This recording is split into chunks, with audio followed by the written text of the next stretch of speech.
Hello students, आज हम लोग एसएससी सीजीएल सीएचएसएल का न्यू प्रैक्टिस सेट स्टार्ट करेंगे। और इससे पहले भी हम काफी सारे प्रैक्टिस सेट करा चुके हैं, तो वो आप लोग चैनल पर जाकर देख सकते हैं। और यदि चैनल पर नए हैं तो जल्दी से चैनल को सब्सक्राइब कीजिए ताकि नई नई वीडियो के नोटिफिकेशंस आप लोगों को मिलते रहें और आप लोग अपनी तैयारी अच्छे से करते रहें। तो इस मॉक टेस्ट को शुरू करने से पहले हम मोटिवेशनल वीडियोस देखेंगे कि किसी लक्ष्य को पाने के लिए इस हद तक मेहनत कीजिए कि किस्मत भी बोले ले ले बेटा इसमें तेरा ही हक है।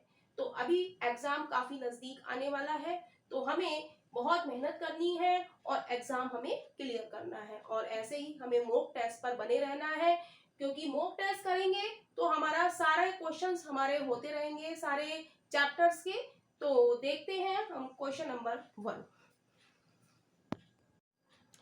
क्वेश्चन है, एक लंब पिरामिड का आधार 40 सेंटीमीटर भुजा वाला एक वर्ग है। यदि पिरामिड का आयतन 8000 सेंटीमीटर क्यूब है तो इसकी ऊंचाई है। The base of a right pyramid is a square of side 40 centimetre long. If the volume of pyramid is 8000 centimetre cube, then its height is. Right, तो हमें यहाँ पर वॉल्यूम पता होना चाहिए पिरामिड का। वॉल्यूम का फॉर्मूला होता है हमारा 1/3 cross area of base cross height. Right, यदि हमें फॉर्मूला याद होगा तभी हम इस क्वेश्चन को इजीली हम सॉल्व कर सकते हैं। तो वॉल्यूम हमें क्या दिया है, if the volume of the pyramid is 8000, तो वॉल्यूम की जगह हम लिख देंगे 8000 इज इक्वल टू 1/3। अब हम देखेंगे कि क्वेश्चन में क्या कह रहा है। क्वेश्चन में कह रहा है कि एक लंब पिरामिड का आधार 40 सेंटीमीटर लंबी भुजा वाला एक वर्ग है। बेस क्या है, वर्ग है। बेस क्या है, वर्ग है। और इसकी एक साइड है 40। राइट, तो इसका एरिया क्या होगा, जो हमारा बेस है वो क्या है, स्क्वायर है। उसकी एक साइड 40 है, तो एरिया ऑफ स्क्वायर क्या हो जाएगा, एरिया ऑफ स्क्वायर बराबर क्या होता है, साइड मल्टीप्लाई बाई साइड। तो 40 क्रॉस 40, एरिया ऑफ स्क्वायर क्या है, 40 क्रॉस 40। बेस हमारा क्या है, स्क्वायर है, तो हम लिख देंगे एरिया ऑफ बेस की जगह 40 क्रॉस 40 क्रॉस एच। तो हमसे वो क्या कह रहा है, देन इट्स हाइट। तो हाइट हमें यहाँ पर निकालनी है। तो कट करेंगे 0 से 0, 2 0 से 2 0 कैंसिल हो जाएंगे। 4 चौक 16, 16 पंजे 80। तो अब क्रॉस मल्टीप्लीकेशन करेंगे तो क्या हो जाएगा, यहाँ पर हम नीचे 1 कर लें, क्रॉस मल्टीप्लीकेशन करेंगे तो 5 3 15 इज इक्वल टू एच। तो एच बराबर क्या हो जाएगा, 15 सेंटीमीटर। यानी कि उसकी ऊंचाई कितनी है, 15 सेंटीमीटर। ऑप्शन हम देखेंगे, option C is right option हो जाएगा। Option C is right.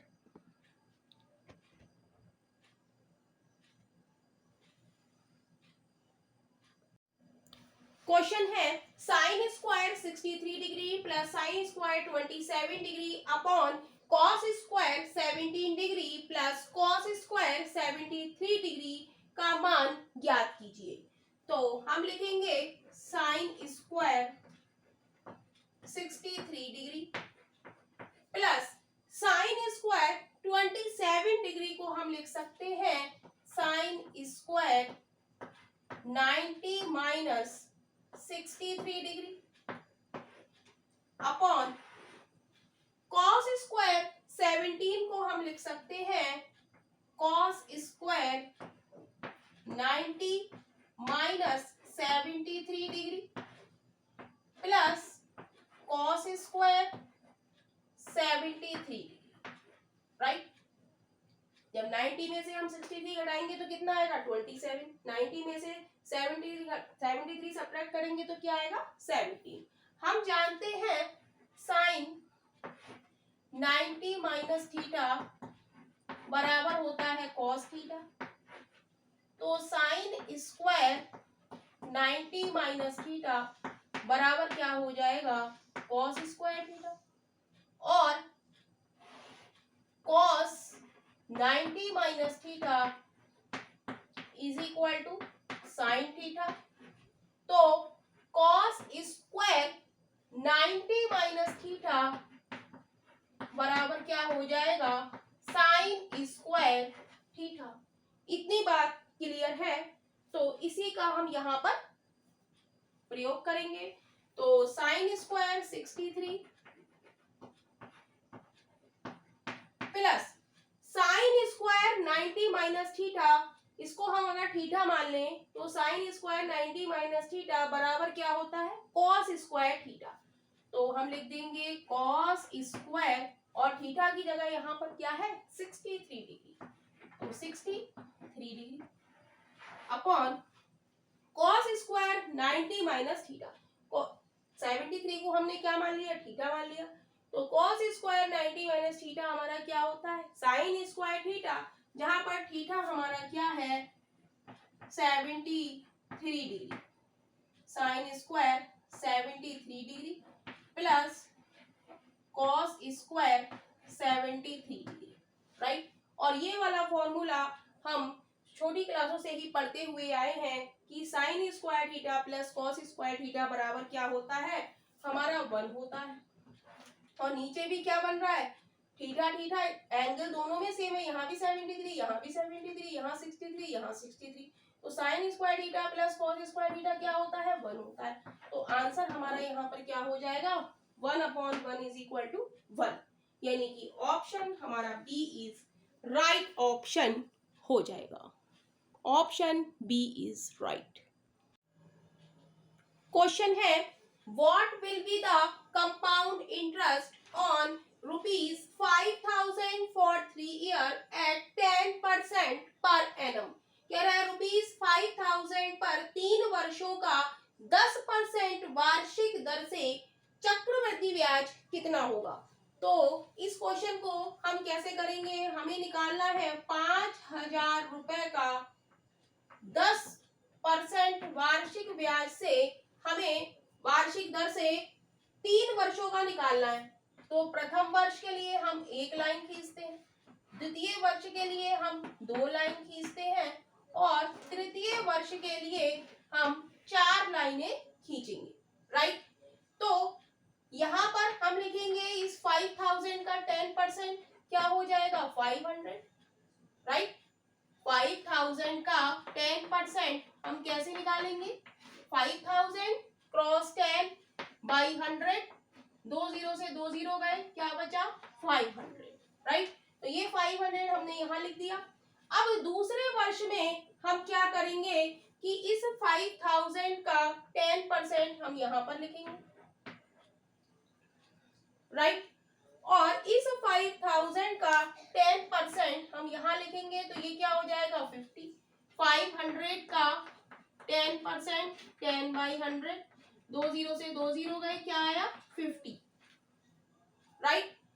तो अब हम यहाँ पर ये हमारा क्या है तीसरे वर्ष के लिए है। तो तीसरे वर्ष के लिए हम इसका 10% निकालेंगे, फिर इसका 10% निकालेंगे और फिर इसका 10% निकालेंगे और फिर इसका 10% निकालेंगे हम, राइट। तो सबसे पहले हम 5,000 का 10% हम यहाँ लिख देंगे 500। अब इस 500 का 10% हम यहाँ लिख देंगे, इस 500 का 10% हम यहाँ लिख देंगे और इस 50 का 10% क्या हो जाएगा 50 क्रॉस 10 बाई 100, तो क्या बचेगा 5, राइट। हम जानते हैं कि ये हमारा टोटल क्या होता है सिंपल इंटरेस्ट होता है। और ये पहली वाली लाइन हमारी क्या है सिंपल इंटरेस्ट, और ये टोटल जो हमारा है ये क्या है CI माइनस एस, और पूरा हमारा क्या है ये कंपाउंड इंटरेस्ट है। ये पूरा हमारा क्या है ये CI है। तो हम ऐड करेंगे CI बराबर क्या हो जाएगा 500 plus 500 500 plus 50 plus 50 plus 50 plus 5। अब सबको ऐड करेंगे 1000 1500 प्लस 50 50 100 150 150 प्लस 5 155, राइट। तो इसको ऐड करेंगे 0 5 5 5 5 और 1 6 और 1। तो CI हमारा कितना हो गया, कंपाउंड इंटरेस्ट 1655 रुपीज, यानी कि ऑप्शन हम देखेंगे तो option C is right option हो जाएगा। Option C is right. Hello students, आज हम लोग क्वार्टाइल डेविएशन के बारे में देखेंगे, क्योंकि इस पर बेस्ड क्वेश्चन एसएससी में पूछे जा रहे हैं। तो हम देखेंगे कि इंटर क्वार्टाइल रेंज क्या होता है। इंटर क्वार्टाइल रेंज का फॉर्मूला होता है Q3 minus Q1। Quartile deviation हमारा क्या होता है, Q3 माइनस Q1 अपॉन 2।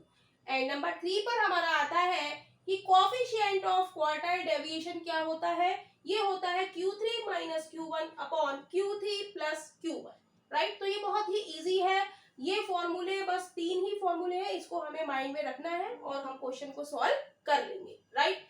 तो क्वेश्चन है हमारा, calculate quartile deviation and coefficient of quartile deviation, right. तो यहाँ पर हमें रोल नंबर दिए हैं और यहाँ पर हमें मार्क्स दिए हैं, राइट। तो हम लिखेंगे, मार्क्स को हम अरेंज करेंगे, मार्क्स अरेंज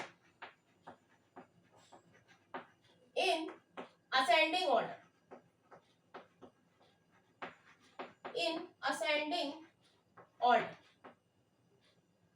यहां पर ये नहीं आएगा, ओके।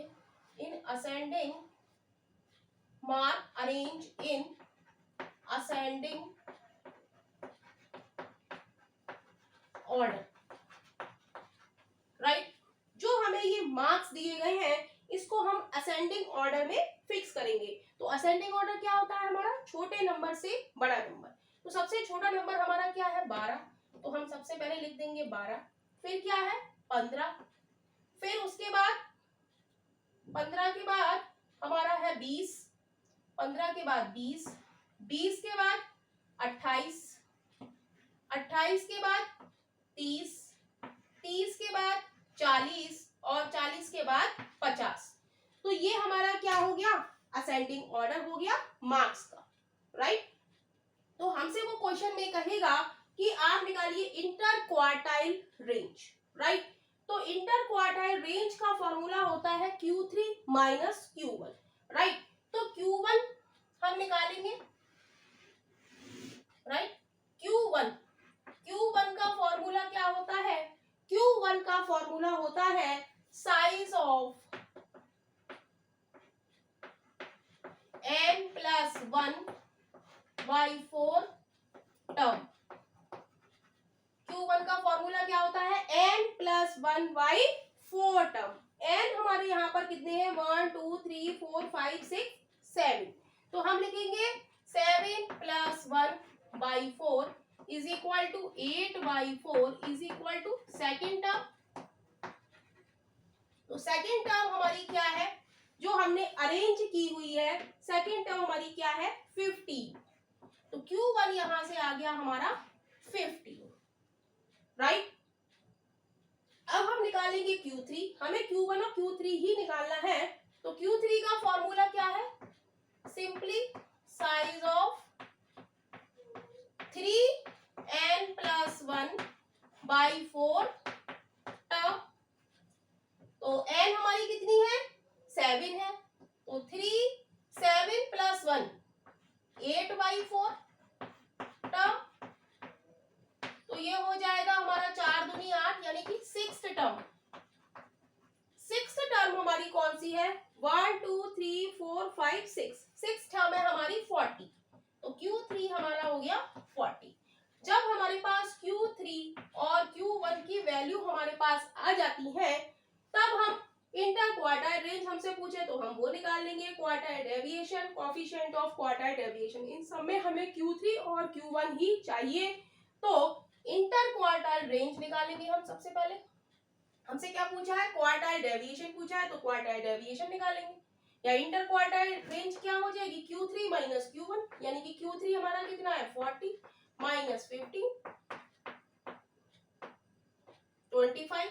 तो इंटर क्वार्टाइल रेंज हमारी कितनी आ गई 25। हमसे क्वेश्चन में पूछा है क्वार्टाइल डेविएशन। क्वार्टाइल डेविएशन का फॉर्मूला क्या है, क्वार्टाइल डेविएशन का फॉर्मूला हमारा है Q3 minus Q1, Q3 minus Q1 upon 2।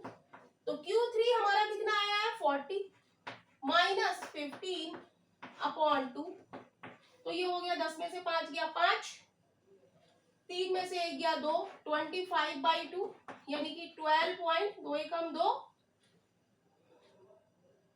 कितना बचा 2 एकम 2, 2 दूनी 4, 1 बचा 2 पंजे 10, 12.5 राइट। और Q1 ये आ गया हमारा क्वार्टाइल डेविएशन, हमारा कितना आ गया 12.5। इतनी बात क्लियर है। अब हमसे वो पूछ रहा है कि कोएफिशिएंट ऑफ क्वार्टाइल डेविएशन आप निकालो। तो कोएफिशिएंट ऑफ क्वार्टाइल डेविएशन का फॉर्मूला क्या है, कोएफिशिएंट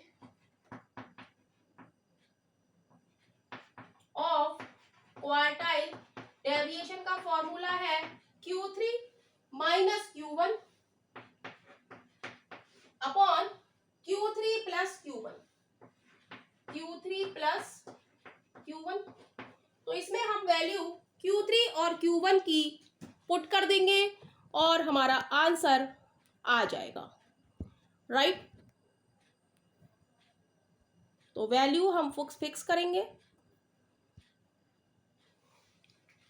तो Q3 हमारा यहां पर कितना है, Q3 40 minus Q1 15 upon 40 plus 15। तो ये आ जाएगा 25 अपॉन 25 अपॉन 55। 5 एकम 5, पंचम 25, 5/11। तो ये आ जाएगा हमारा, इसको जब हम भाग देंगे 11 चौक 44 0.45। तो कोएफिशिएंट ऑफ क्वार्टाइल डेविएशन हमारा कितना आ गया, कोएफिशिएंट ऑफ क्वार्टाइल डेविएशन हमारा आ गया 0.45। तो इस तरीके से हम क्वेश्चन को सॉल्व करेंगे। तो क्या किया हमने क्वेश्चन में, एक बार हम फिर से देखेंगे। इंटर क्वार्टाइल रेंज का फॉर्मूला क्या है, Q3 minus Q1। Quartile deviation का फॉर्मूला क्या है, Q3 minus Q1 upon 2। Coefficient of quartile deviation क्या है, Q3 minus Q1 upon Q3 plus Q1। तो क्वेश्चन है calculate quartile deviation and coefficient of quartile deviation. Roll number हमें दिए हैं, मार्क्स हमें दिए हैं। तो मार्क्स को हम क्या करेंगे, अरेंज करेंगे इन असेंडिंग ऑर्डर। तो असेंडिंग ऑर्डर में हमने अरेंज किया, सबसे छोटा 12, फिर 15, फिर 20, फिर 28, 30, 40 और 50 राइट। तो Q1 का फॉर्मूला हमें याद होना चाहिए n+1/4 टर्म। तो n+1, n हमारे कितने हैं 7 है, तो 7 + 1/4 8/4 यानी कि सेकेंड टर्म हमारी कितनी है 15। तो Q1 कितना हो गया 15। फिर आती है Q3 की बारी। Q3 का फॉर्मूला क्या है 3n+1/4 टर्म। तो 3n+1, n है 7, तो 8/4 टर्म। तो 4 दूनी 8, 2 तिया 6 टर्म, 2 तिया 6 यानी कि 6 टर्म यहाँ पर कितनी है 40। तो Q3 आ गया हमारा 40। हमसे पूछा है क्वार्टाइल डेविएशन। क्वार्टाइल डेविएशन का फॉर्मूला क्या होता है Q3 माइनस Q1 अपॉन 2। तो हमने यहाँ पे Q3 और Q1 की वैल्यू लगा दी, अपॉन 2 कर दिया। तो ये क्वार्टाइल डेविएशन की वैल्यू आ गई 12.5 right. Coefficient of quartile deviation क्या होता है Q3 minus Q1 upon Q3 plus Q1। तो Q3 minus Q1 upon Q3 plus Q1 की वैल्यू हमने लगाई और आंसर हमारा आ गया 0.45। तो इसी तरीके से आप इन क्वेश्चंस को सॉल्व कर सकते हैं। नेक्स्ट क्वेश्चन है हमारा calculate quartile deviation and coefficient of quartile deviation inter quartile range. हमें तीन चीजें निकालनी है, quartile deviation, coefficient of quartile deviation और इंटर क्वार्टाइल रेंज, राइट। तो इंटर क्वार्टाइल रेंज का फॉर्मूला क्या है, Q3 minus Q1। Inter quartile range का फॉर्मूला क्या है, Q3 minus Q1। Quartile deviation का फॉर्मूला क्या है, Q3 माइनस Q1 अपॉन 2। इसे हम क्या कहते हैं, चतुर्थक विचलन हिंदी में कहते हैं। इंटर क्वार्टाइल रेंज को हम हिंदी में क्या कहते हैं, अंतर चतुर्थक परास। नेक्स्ट आता है कोएफिशिएंट ऑफ क्वार्टाइल डेविएशन, क्या होता है, Q3 minus Q1 upon Q3 plus Q1। बहुत ही इजी है, बस एक बार आपको ध्यान से ये फॉर्मूले देख लेने हैं, बाकी इसमें कुछ भी नहीं है, राइट। तो हमें निकालना है कैलकुलेट क्वार्टाइल डेविएशन, राइट। कुछ भी हमें निकालना है, उसके लिए हमें क्या चाहिए, Q3 और Q1 की वैल्यू चाहिए। तो Q1 का फॉर्मूला होता है n प्लस 1/4 टर्म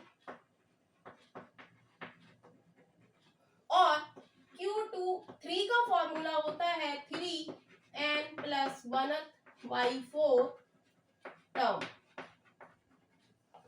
राइट। तो यहाँ पर n हमारी कितनी है, 1 2 3 4 5 6 7 8 9 10 11। कितने हैं, 1 2 3 4 5 6 7 8 9 10 11। तो हम निकालेंगे Q1। Q1 हो जाएगा 11 प्लस 1/4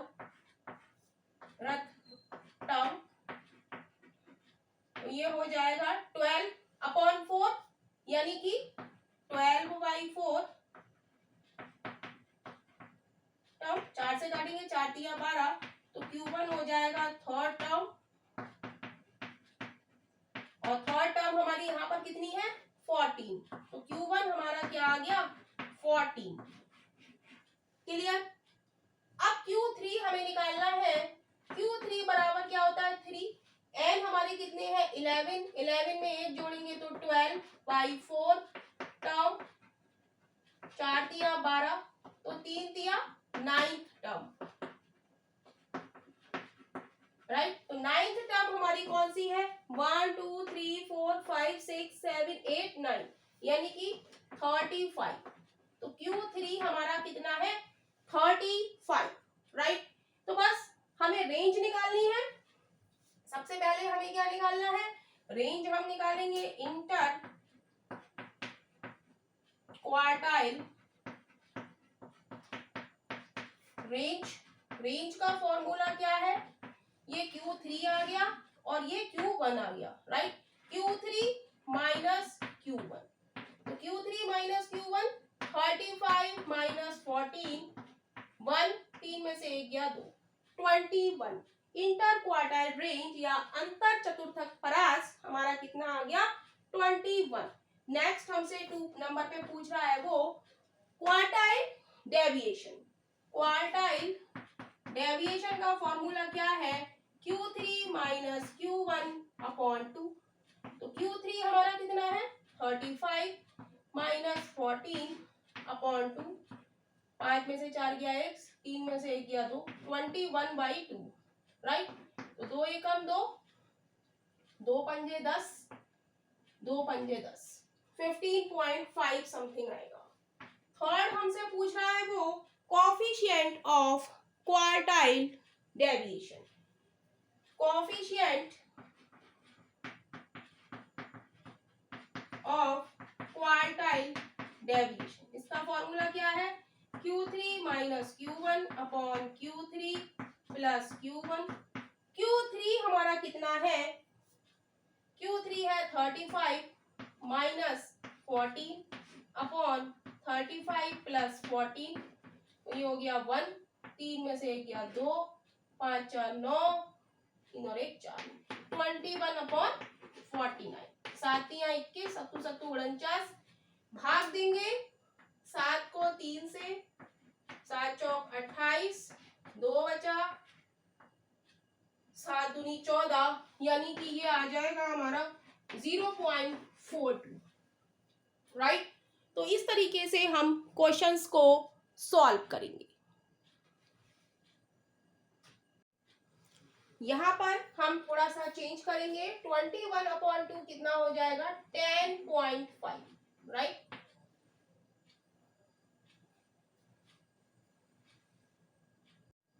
नेक्स्ट क्वेश्चन है calculate quartile deviation, coefficient of quartile deviation और इंटर क्वार्टाइल रेंज, राइट। तो हमें ये डाटा दिया गया है, तो हमें क्या करना होता है, इसको असेंडिंग ऑर्डर में लिखना होता है। यहाँ पर 18, 20, 25, 10, 20, 24, 30, 34, 40, 12, 34, 26 ऐसे करके दिया गया है।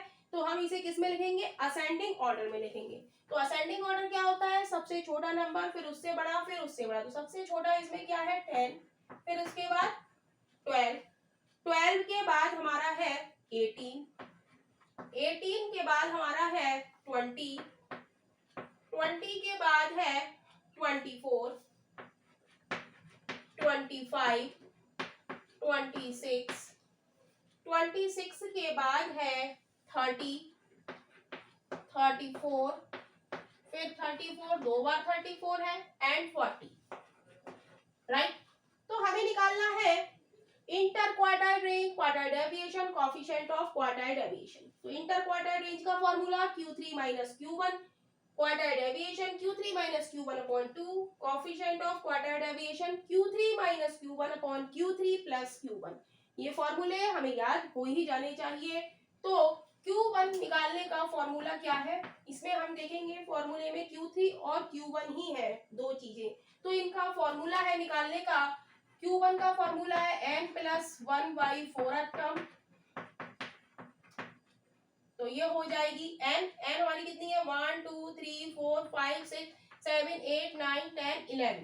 तो 12 n कितनी है 12, 1 2 3 4 5 6 7 8 9 10 11, 11 है। तो 11 प्लस 1 अपॉन 4 टर्म। तो ये कितनी हो जाएगी, ये हो जाएगी 12/4 इज इक्वल टू 4 3 12, यानी कि थर्ड टर्म। और थर्ड टर्म यानी कि Q1, थर्ड टर्म हमारी कितनी है 18। तो Q1 हमारा कितना हो गया 18 हो गया। इतनी बात क्लियर है। Q3 का फॉर्मूला हमारा क्या होता है, ये होता है 3n plus 1/4 term.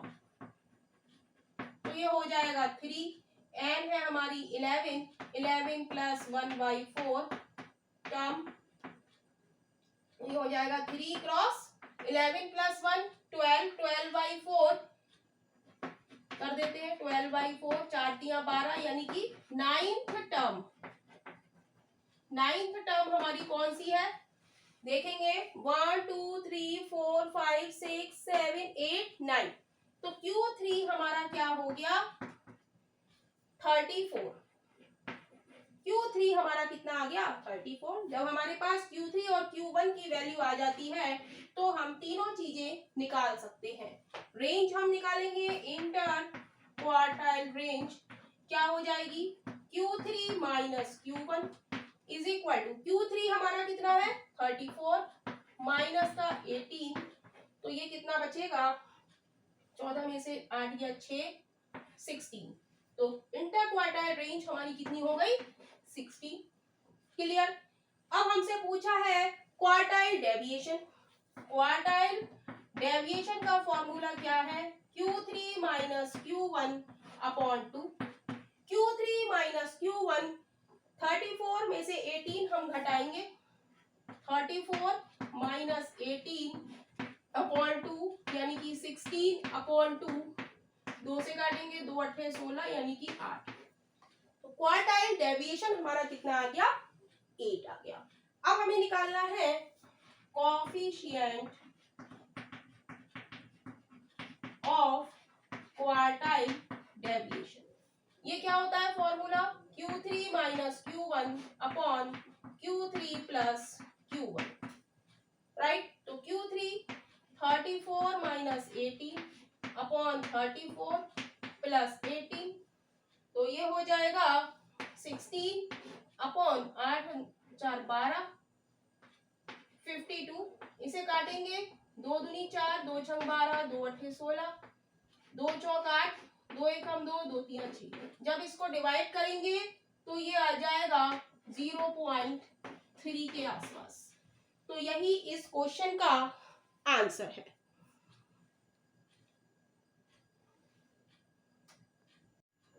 Hello students, आज हम लोग Karl Pearson coefficient of skewness के बारे में जानेंगे कि क्या इसका फॉर्मूला है।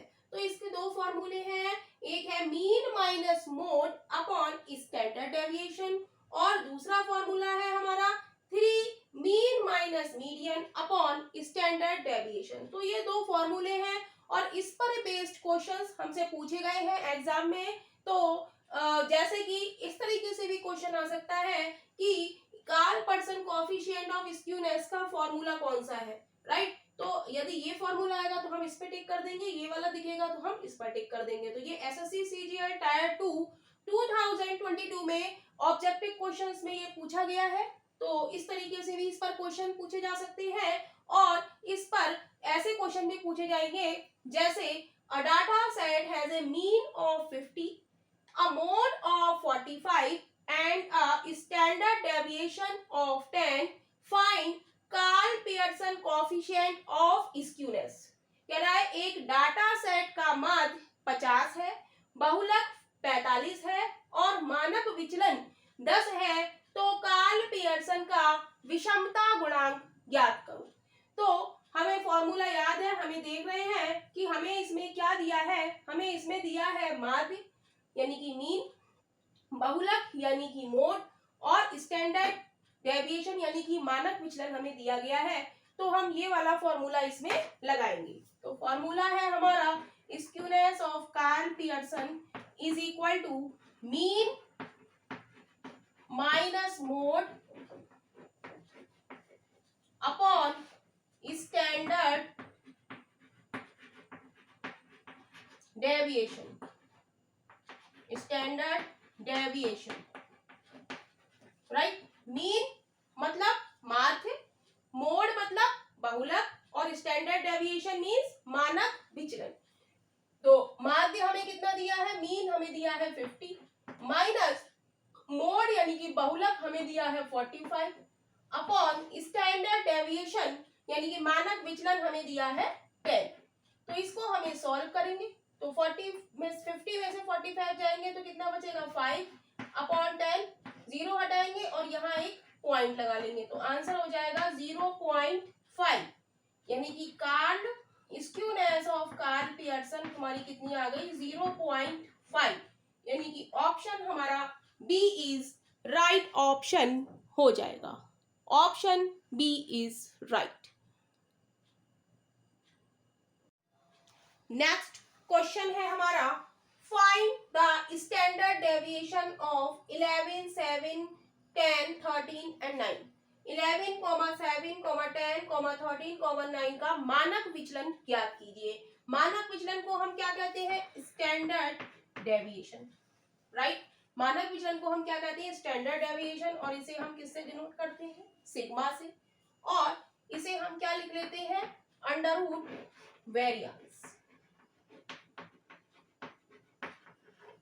तो वेरिएंस की वैल्यू हम कैसे निकालते हैं, under root xi minus x bar का whole square upon n, right. तो सबसे पहले हम क्या निकालेंगे, x बार हम निकालेंगे, राइट। x बार निकालेंगे हम कैसे निकालेंगे, जोड़ेंगे 11 और 7 18 और 10 28, 28 और 10 38, 39 40 41, 41 और 9 50, 50 अपॉन n। n कितना है हमारा 1 2 3 4 5, 5 हमारा n है, राइट। तो जब इसको हम कट करेंगे 5 एकम 5 0, तो x बार हमारा कितना आ जाएगा 10 आ जाएगा, राइट। तो x बार की वैल्यू हमारी कितनी आ गई 10। तो यहाँ पर हम कंपेयर करेंगे, 11 है, ये कितना ज्यादा है 10 से 1 ज्यादा है, ये कितना कम है 3 कम है, ये 0, 10 में से 10 गया 0, 10 से ये कितना ज्यादा है 3 ज्यादा है और ये कितना कम है 1 कम, राइट। तो क्या करेंगे, अब हम निकाल रहे हैं standard deviation is equal to under root x minus x bar का होल स्क्वायर। तो ये हो गया हमारा x माइनस एक्स बार, ये हमने निकाला है 1 प्लस -3 का स्क्वायर 9, 0 0 प्लस 3 तिया 9 प्लस 1 का स्क्वायर 1 अपॉन n हमारा कितना है 5 है 1 2 3 4 5। तो जब हम इसको ऐड करेंगे तो ये हो जाएगा 9 9 18 19 20/5 20/5 राइट। तो काटेंगे 5 चौक 20 यानी कि 2। ये आ गया √4 और √4 हमारा क्या होता है 2। तो मानक विचलन या स्टैंडर्ड डेविएशन हम ऐसे निकाल सकते हैं, क्योंकि अगले फॉर्मूले में कभी हमें दिया है मीन मोड और हमसे स्टैंडर्ड डेविएशन पूछेगा, तो स्टैंडर्ड डेविएशन हम ऐसे निकाल सकते हैं राइट। प्रोबेबिलिटी का क्वेश्चन है 3 unbiased coins are tossed, what is the probability of getting at most 2 head. कह रहा है 3 निष्पक्ष सिक्के उछाले गए, अधिकतम 2 बार चित आने की प्रायिकता क्या है। तो हम देखेंगे यहाँ पर सिक्के हमारे कितने हैं 3 हैं, 3 सिक्के हैं तो 2 की पावर 3 हो जाएगा राइट। तो टोटल हमारे पास कितनी है 8, आउटकम्स कितनी होगी 8। कह रहा है इसमें से कह रहा है probability of getting at most 2 head, यानी कि 2 हेड या तो 0 हेड होगा, हेड हमारा क्या होगा या तो 0 होगा या 1 होगा या 2 होगा, और जो 3 हेड है वो हमारा नहीं होगा राइट। तो टोटल हमारे 8 है और इसमें 3 हेड वाला नहीं है, तो क्या हो जाएगा 7/8, एक कम हो जाएगा 7/8 राइट। टोटल हमारी आउटकम्स कितनी है 8, 3 सिक्के हैं तो 2 की पावर 2, 2 सिक्के होते हैं तो 2 की पावर 2 राइट। तो कितनी हो गई 2 की पावर 3 कितना हो गया 8। टोटल हम नीचे लिखते हैं राइट, टोटल हमारी 8 है और इसमें कह रहा है 3 सिक्के हैं, जबकि 2 हेड आने की प्रोबेबिलिटी हमसे पूछ रहा है, तो तीसरा नहीं होगा तो एक कम होगा, तो यानी कि 7/8, यानी कि ऑप्शन हमारा बी इज राइट ऑप्शन हो जाएगा। क्वेश्चन है Which of the following can be the value of k if k का मान निम्नलिखित में से कौन सा हो सकता है यदि हमें ये दिया हो। तो हम देखेंगे 88 डिवाइडेड बाई 8, तो 88 को हम 8 से डिवाइड करेंगे तो क्या आएगा 11 क्रॉस k यानी कि 11 k माइनस का 3 3 जा 9 अपॉन 6 6 जा 6 का स्क्वायर 36 माइनस 7 पंजे 7 5 जा 35 plus k square is equal to 1 right. इसको सॉल्व करेंगे तो ये आ जाएगा 11k माइनस 9 अपॉन 36 में से 35 जाएगा तो 1 plus k square is equal to 1। Cross multiplication करेंगे तो ये हो जाएगा 11k minus 9 is equal to 1 plus k square. अब इसको हम कैसे सॉल्व करेंगे, अब हम वैल्यू पुट करेंगे, ऑप्शन ए लेंगे। यदि k की वैल्यू हम 1 लें तो क्या हो जाएगा 11 cross 1 minus 9 is equal to 1 plus 1 का स्क्वायर 1, 11 एकम 11, 11 में से 9 गया 2 इज इक्वल टू 2, यानी कि कंडीशन हमारी सेटिस्फाइड हो रही है, left hand side is equal to right hand side. तो ऑप्शन हमारा क्या होगा ए इज राइट ऑप्शन हो जाएगा। अगर हम 4 लगाएंगे, जैसे हमारे पास है 11k minus 9 is equal to 1 plus k square, यदि k इज इक्वल टू हम 4 लगाए तो 11 चौक 44 minus 9 is equal to 1 plus k की जगह हमने क्या लगाया 4, 4 चौक 16 राइट। तो इसको क्या ये सेटिस्फाइड हो रही है हमारी, ये कितना बचा 5 और 35 इज इक्वल टू 17, ये कंडीशन हमारी सेटिस्फाइड नहीं हो रही है। सी पार्ट देखेंगे, k की जगह हम 3 लगाएंगे तो 11 तिया 33 minus 9 is equal to 1 plus 3 तिया 9, ये हो गया 10 और 13 में से 9 गया 4, ये बचा हमारा 24, तो ये भी कंडीशन हमारी सेटिस्फाइड नहीं हो रही है। 2 लगाएंगे, 2 भी हम देख लेते हैं, 11 दूनी 22 minus 9 is equal to 1 plus 4 is equal to 5, 12 में से 9 गया 3, 13, ये भी कंडीशन हमारी सेटिस्फाइड नहीं हो रही है, यानी कि ऑप्शन हमारा ए इज राइट ऑप्शन हो जाएगा।